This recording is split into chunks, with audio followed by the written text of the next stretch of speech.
आई love Mohammad कहने पर case कर सकते हो।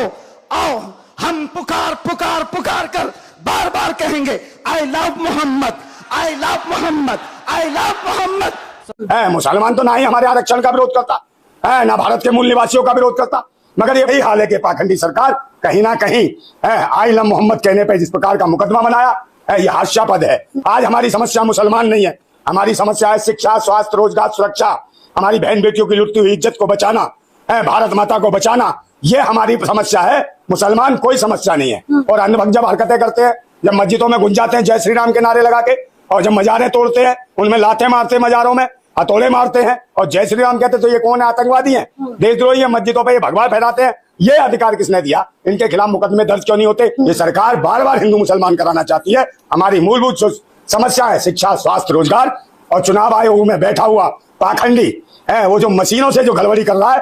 अब ये कहने लगे हमारे पोस्टर लगे तो उन पे लगा दिए। सब राजनीति से प्रेरित है। अगर आई लव मोहम्मद कह रहे तो संविधान सबको अधिकार देता है अपने अपने धर्म, अपने अपने संप्रदाय, अपने अपने मजहब का प्रचार करने की, उत्सव मनाने की, त्योहार मनाने की, जुलूस निकालने की।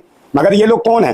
किसकी सरकार है? योगी सरकार है। और ये मुद्दे ढूंढ रही है। जिस प्रकार से ईवीएम मशीन पे सवाल उठे और चुनाव आयोग पे सवाल उठे, तो कहीं ना कहीं सरकार दबाव के घेरे में, और उन मुद्दों को डाउन करने के लिए बार बार हिंदू मुसलमान पे कहीं ना कहीं लेके आती है। और यही वजह है कि भाई जो आई लव मोहम्मद हुआ, आई लव मोहम्मद क्या था? जन्मदिन था मोहम्मद साहब का, उस अवसर पर लोगों ने पोस्टर लगा दिए। अब ये कहने लगे हमारे पोस्टर लगे तो उन पे लगा दिए। भाई को दीवारें पेटेंट करा रखी है क्या योगी सरकार ने या अंध भक्तों ने? और अंध भक्त जब हरकतें करते हैं, जब मस्जिदों में घुस जाते हैं जय श्री राम के नारे लगा के, और जब मजारें तोड़ते हैं उनमें लाते मारते हैं, मजारों में हथौड़े मारते हैं और जय श्री राम कहते, तो ये कौन है? आतंकवादी हैं, देशद्रोही है, मस्जिदों पर ये भगवा फहराते हैं। ये अधिकार किसने दिया? इनके खिलाफ मुकदमे दर्ज क्यों नहीं होते? इन पाखंडी और आतंकियों का एनकाउंटर क्यों नहीं होता? और जब अंधाचार्य जैसे और बागेश्वर जैसे लोग कहकर हिंदू राष्ट्र बनाएंगे, हम बताए राष्ट्र के टुकड़े करने की बात करता हूँ, इन पाखंडियों के खिलाफ मुकदमे दर्ज क्यों नहीं होते? सरकार बताए। और आई लव मोहम्मद कहने से क्या भाई? I love Mohammad, I love Bhim, I love Bhim, बताओ और क्या कहूँ? सब कुछ I love Bhagat Singh, I love Mohammad, I love Islam, बताओ जो उखाड़ सको उखाड़ लो। हमारा यह हमारा अधिकार है, हमारी आजादी है, हम कुछ भी बोल सकते हैं, समझे ना? हो तुम्हारी माँ की अंधभक्तों जिंदाबाद। ये ध्यान रखना, ये भारत सबका है और सबको देता है इजाजत अपने अपने तरीके से अपने अपने त्योहार पर्व मनाने की। और इन पाखंडियों क्या औकात? बताइए। आई लव मोहम्मद पे इन्होंने मुकदमे बना दिए। तो ये लोग कहीं ना कहीं हिंदू मुसलमान के नाम पर बार बार आतंक फैलाती है, सरकारी फैलाती है और सरकारी मुकदमे दर्ज कर रही है। बताइए आई लव मोहम्मद। माहौल बिगाड़ने का काम किया गया और सौहार्द बिगाड़ने का काम किया गया। अगले दिन हिंदू संगठन की भी यात्रा थी, उसे भी बेकार करने का काम किया गया, इसलिए ये सब हुआ। कौन है हिंदू संगठन? क्या है हिंदू संगठन? कौन है हिंदू? काय करे हिंदू?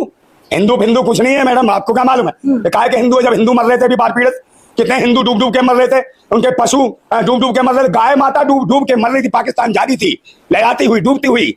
मगर जब नहीं आराम के हिंदू बन रहे हो, जब गाय माता को बचाने कोई गौ भक्ति आवे, अबे लाखों गाय माता डूब डूब के मरी, तब तुम कहा थे? कौन से बिल में दुबके हुए थे बे? कौन सी गुफा में तैयार थे तुम? क्या कर रहे थे? हिंदू हिंदू। अबे हिंदू तुम बताओ, कौन से शिक्षा, स्वास्थ्य, रोजगार, सुरक्षा या हिंदुओं की बहन बेटियों की लुटती इज्जतों के लिए तुमने कौन सा आंदोलन किया? किस हिंदू बहन के लिए खड़े हुए? बताओ तो सही। एक भी जगह बनारस में मौर्य समाज की बेटी का रेप बलात्कार कर उसकी हत्या कर दी गई, उसके लिए खड़े हुए? नहीं हुए, बिल्कुल नहीं हुए खड़े। और उसके लिए मनीषा वाल्मीकि के लिए खड़े हुए? नहीं खड़े हुए। मगर ये जब खड़े होते हैं तो इन्हें आपत्ति मोहम्मद से है, इस्लाम से है, मुसलमान से है। और भाई ये कौन है जो मुसलमान और इनसे आपत्ति जता रहे? ये कौन है भाई? भारत के लोगों को, मैडम सुनना, हम भारत के लोगों को मुसलमानों से कोई दिक्कत नहीं है। मुसलमानों से उनको दिक्कत है, पता है किनको? जिन्होंने मुगलों के साथ रोटी बेटी का रिश्ता किया, उन्हीं को दिक्कत है, उन्हीं पाखंडियों को दिक्कत है, उन्हीं को मुसलमानों से दिक्कत है। मगर हम भारत के लोगों को, भारतवासियों को, आज हमारी समस्या मुसलमान नहीं है, हमारी समस्या है शिक्षा, स्वास्थ्य, रोजगार, सुरक्षा, हमारी बहन बेटियों की लुटती हुई इज्जत को बचाना, भारत माता को बचाना, ये हमारी समस्या है। मुसलमान कोई समस्या नहीं है। मुसलमान तो ना ही हमारे आरक्षण का विरोध करता है, ना भारत के मूल निवासियों का विरोध करता। मगर ये बलात्कार कौन कर रहा है? जो मनीषा वाल्मीकि जो है हिंदू बताते थे, उसका रेप बलात्कार किसने करा? उसके साथ बताए कुलदीप सिंह सेंगर कौन सा मुल्ला था, पाकिस्तान से आया था, इसने रेप कर हत्या करवा दी लड़की की। आप मुझे बताओ। और पिंकी लोधी का जो बलात्कार हुआ, उसकी हत्या कर दी जनेऊ दाऊ ने बलात्कार करते करते। वो जनेऊ धारी थे, वो क्या मुसलमान थे? बताए योगी सरकार, बताए अंधभक्त पाखंडी, बताए वो भलवे जो धर्म के नाम पे आतंक बचाए हुए आतंकवादी देशद्रोही, देश के संविधान को कुचलना चाहते हैं, देश के संविधान की हत्या करना चाहते हैं, लोकतंत्र का गला घोंट के दबाना चाहते हैं। मगर ये देश सबका है, चाहे हिंदू है, चाहे मुस्लिम है, चाहे सिख है, ईसाई, मगर हिंदू कोई धर्म ही नहीं है। हिंदू तो एक नौटंकी है। तो आप तो प्रशासन को अल्टीमेटम देने लगे। आप देखिए, काशी चंद्रशेखर आजाद कह रहे हैं कि मैंने बोला आई लव मोहम्मद डालो, जेल में डालो। आप लोग अल्टीमेटम दे रहे हैं। तो हम तो दे रहे हैं, डाल कर हम डालेंगे नहीं भाई। आई लव मोहम्मद कह दें, आई लव हम कहते हैं हिंद समाचार, तो हमारे को जेल में डाल देंगे? आई लव हिंद समाचार, बताओ क्या करोगे हमारा? आई लव इस्लाम, बताओ क्या करोगे? आई लव, बताओ क्या Christian, I love Sikh, I love Bhagat Singh, I love Bhim, बताओ क्या करोगे? तुम खा लोगे? आई हिट यू अंडाचार्य पाखंडी, आई हिट यू, समझे नहीं? और पिटयू भी हो जाएगी, नहीं पिटयू समझिए ना। जब देश की जनता ठोकेगी तुम्हें, जितने भी उठाई गिरे हो, जो रंग बंग पोत के आ जाते हो, कहीं लील लगा लेंगे, कहीं पीला लगा लेंगे, कहीं कलई पोत लेंगे, भूतों की तरह बाल भी खेल लेंगे, ये आते कहां से? कोई मेहनत की तरह लगता हो अंडाचार्य, देखा ना मेरे प्रभु राम। अब शब्दों की मर्यादा रखिए, कोर्ट ने इस पे सख्त एक्शन लेने की बात। क्या एक्शन? कोर्ट कह रहे शब्दों की मर्यादा रखिए। शब्दों का शब्द मोदी जब कहता है कि कांग्रेस की बेवा, तब शब्द कहा जाता है हाई कोर्ट सुप्रीम कोर्ट। आप मुझे बताओ, पूछो हाई कोर्ट सुप्रीम कोर्ट से। अभी सुप्रीम कोर्ट ने सही जवाब दिया इनको, ये तो पहुंच गए थे वहां कोर्ट में, पहले भाई खजुराहो में विष्णु भगवान की गर्दन टूट गई है, सुप्रीम कोर्ट आदेश करे उसको बनवाने के लिए, तो सुप्रीम कोर्ट के मुख्य न्यायाधीश ने क्या कहा? अरे भगवान की गर्दन कैसे टूट सकती है? जो भगवान सारी दुनिया को बनाता है, क्या वो अपनी गर्दन नहीं बना पाएगा? चलो भागो यहां से। अब इनकी आहत हो गई आस्था, अब चिल्ला रहे हैं सुप्रीम कोर्ट का न्यायाधीश खराब है, ये खराब है।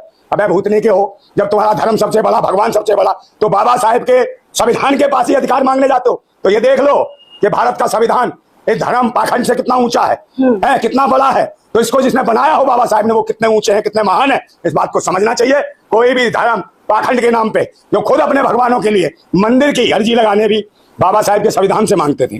तो सबसे बड़ा ग्रंथ भारत का क्या है? भारतीय संविधान, जो बाबा भीमराव अम्बेडकर ने लिखा है। इसी को तो सीजीआई की जाति भी तो टिप्पणी कर रहे हैं लोग, कह रहे हैं ये तो दलित है इसलिए ये हिंदू विरोधी है सीजीआई। अच्छा, सीजीआई मतलब ये दलित है तो हिंदू विरोधी है। और जितने जो पाखंडी बैठे हैं, विदेशी मूल के जो लोग हैं, विदेशी आ रहे हैं, ये कितने बैठे हुए हैं हर जगह, हर महकमों में, अदालतों में, सब जगह। तो इसका मतलब तुम जातिवादी गुंडे नहीं हो, वो अंधाचार्य और क्या नाम है तुम्हारा, बागेश्वर, देवकी नंदनम और तुम्हारे अनिरुद्धाचार्य, ये सब कौन है? ये जातिवादी गुंडे हैं जो अन्य जातियों को गालियां देते हैं, अन्य जातियों को छोटा बताते हैं, अन्य जातियों को तुच्छ बताते हैं, अन्य जातियों की महिलाओं को, बेटियों को दासी बनाने की बात करते हैं कि दासी बनाएंगे उन्हें, हम उनके साथ ये करेंगे, हम वो करेंगे, वो चेली चाली रखेंगे। चेली मुंह तोड़ देंगे भूतनी को तुम्हारा, समझे? कुचल देंगे मुंह तुम्हारा। भारत के लोग जागने लगे हैं, भारत के मूल निवासी जागे, और ये मूल निवासी जो है ना, तुम्हारी बर्बादी का एक नया इंकलाब खड़ा करेंगे। जो भागते हुए लोग जहां से आए थे ना यूरेशिया से, वहीं घुसेड़ेंगे ले जाके यूरेशिया फुरेशिया में तुमको, समझे नहीं? ये चमड़ी ज्यादा मोटी हो गई है ना, इस चमड़ी को छाटना भी जानता है भारत का मूल निवासी। ये ध्यान रखना, अगर भारत के लोगों के खिलाफ बोलोगे और धर्म संप्रदाय के नाम पर इस भारत में युद्ध कराओगे, तो भारत के जो भारतवासी है, मूल निवासी है, वो आपको कतई बर्दाश्त नहीं